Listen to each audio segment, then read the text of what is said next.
Pogačar qui répond à Vingegaard, Philipsen quasiment imbattable au sprint, David Gaudu loin du podium. Dans cette vidéo, on débriefe la première semaine du Tour de France et je vous donne mon scénario pour la suite.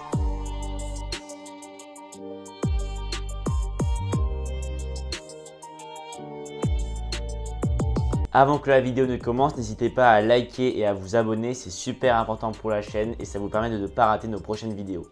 On entre directement dans le vif du sujet en revenant sur l'incroyable bataille entre Vingegaard et Pogačar. Cette bataille a commencé dès le week-end d'ouverture au Pays Basque, où Pogačar a vraiment essayé de prendre du temps sur Vingegaard sur un terrain qui était plus favorable au Slovène. Par le biais des bonifications, il a réussi à lui prendre une dizaine de secondes. Mais lors de l'étape 5 entre Pau et la Reims, Vingegaard inflige plus de 1 minute à Pogačar. C'est le premier gros trou qui est créé entre les deux coureurs. Pogačar lui a directement répondu lors de l'arrivée à Cauterets en Basque, où il parvient à lâcher le Danois à 2 km de l'arrivée. Et enfin dimanche avec l'arrivée au Puy de Dôme, Pogačar a grignoté quelques secondes supplémentaires sur Vingegaard. Et aujourd'hui Vingegaard n'a plus que 17 secondes d'avance sur Pogačar. Alors on peut tirer beaucoup d'enseignements de cette première semaine, notamment le fait que l'équipe de la Jumbo a l'air meilleure que l'équipe UAE. C'est notamment lors de l'étape entre Pau et la Reims que l'on a pu voir cela, où Sepp Kuss, Kelderman, Tiesj Benoot a amené Vingegaard très loin.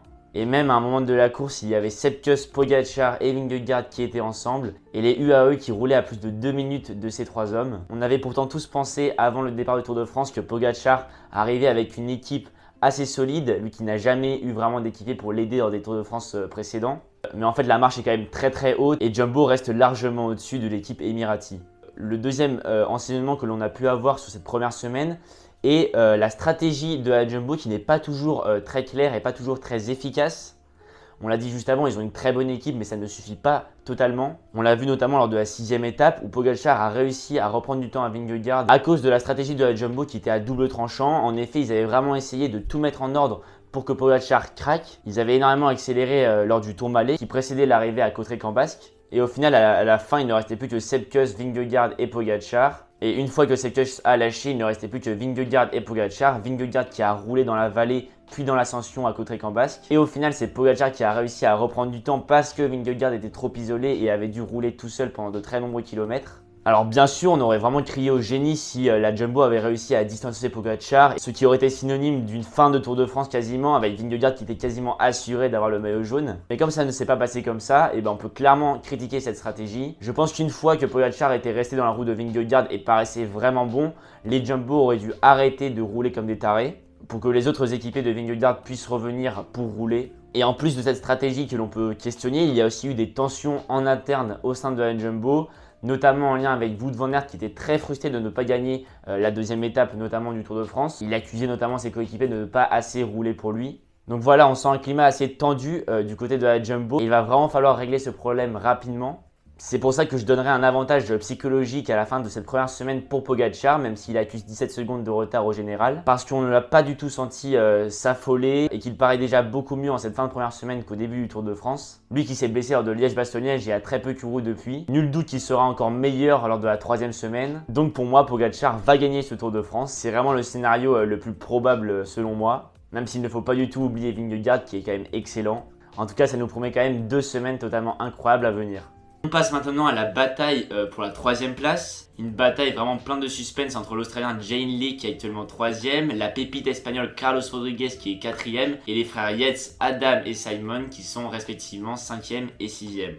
Alors oui, je ne parle pas de David Gaudu parce que pour moi il est trop loin au général, j'en parlerai plus tard dans la vidéo, mais je veux me concentrer sur ces 4 coureurs que je viens de citer. On a vu, Jay Hindley a un écart assez important, il a quasiment 2 minutes d'avance sur Carlos Rodriguez et possède plus de 2 minutes d'avance sur les frères Yates. Il a gagné ce temps qui est quand même très conséquent lors d'une échappée entre Pau et la Reims où il avait même pris la tunique de maillot jaune. Cependant, on l'a vu perdre des secondes hier lors de l'arrivée au Puy de Dôme. Est-ce qu'il pourra conserver cet écart jusqu'à Paris? Je n'en suis pas sûr. Je pense plus que Simon Yates arrivera sur la 3e marche du podium à Paris, notamment en vue de son expérience et aussi de sa forme du moment. On l'a vu hier arriver 3e favori au Puy de Dôme. Il n'était que accompagné par Pidcock qui réalise d'ailleurs un Tour de France incroyable. Je pense que Carlos Rodriguez est un peu encore trop tendre, un peu trop jeune, même s'il va emmagasiner énormément d'expérience sur ce Tour de France. Et pour moi, Jay Hindley ne pourra pas conserver cette 3e place éternellement. On passe maintenant aux sprinters. On a vu un Philipsen totalement incroyable avec 3 victoires et une 2e place sur les 4 étapes de sprint de ce Tour de France. Alors il y a quand même quelques points d'ombre sur les performances de Philipsen et liés à ces performances. La VAR a été beaucoup consultée lors de quasiment chaque arrivée au sprint pour des comportements de Philipsen assez dangereux.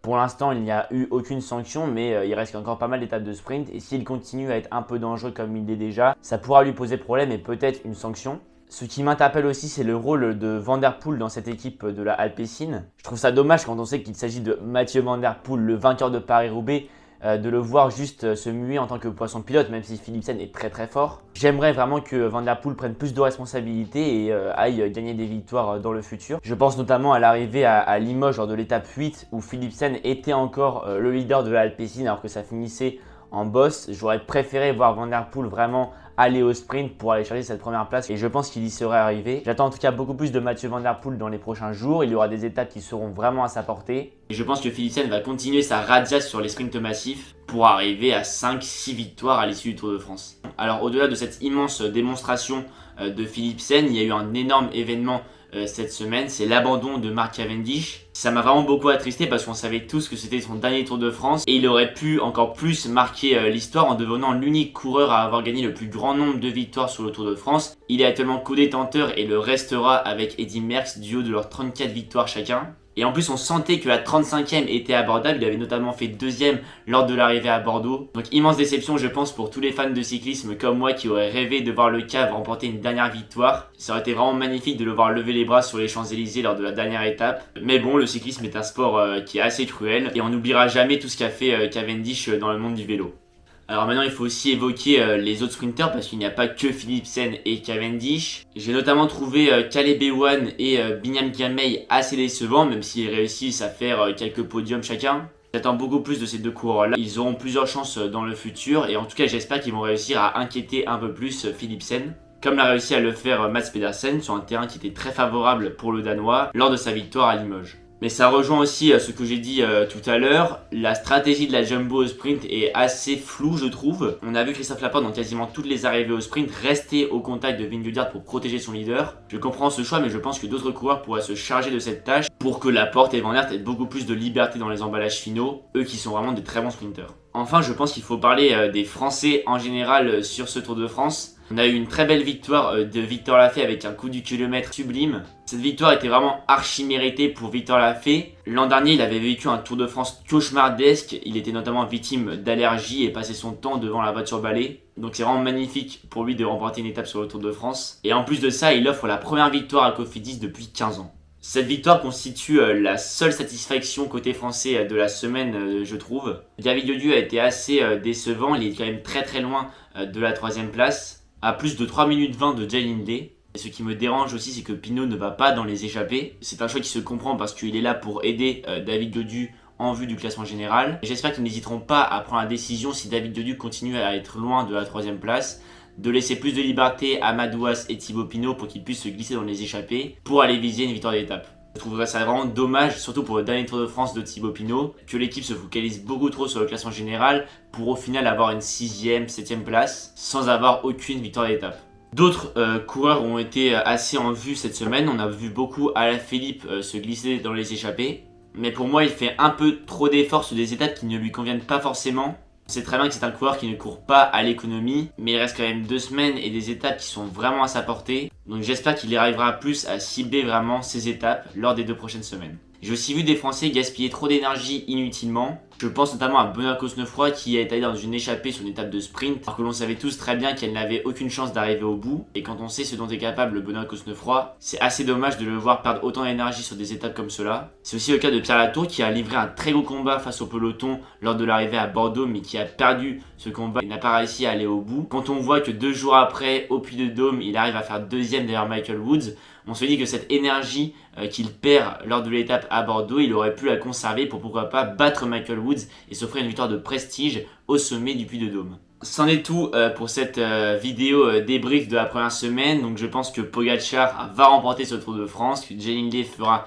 3ème, que Philipsen continuera de nous éblouir. Et j'espère vraiment que les Français vont pouvoir aller chasser d'autres victoires d'étape et que David Gaudu va un peu se ressaisir. N'hésitez pas à me donner votre avis dans les commentaires. Je vous dis à très bientôt sur Passion Sport. C'était Charles pour Passion Sport.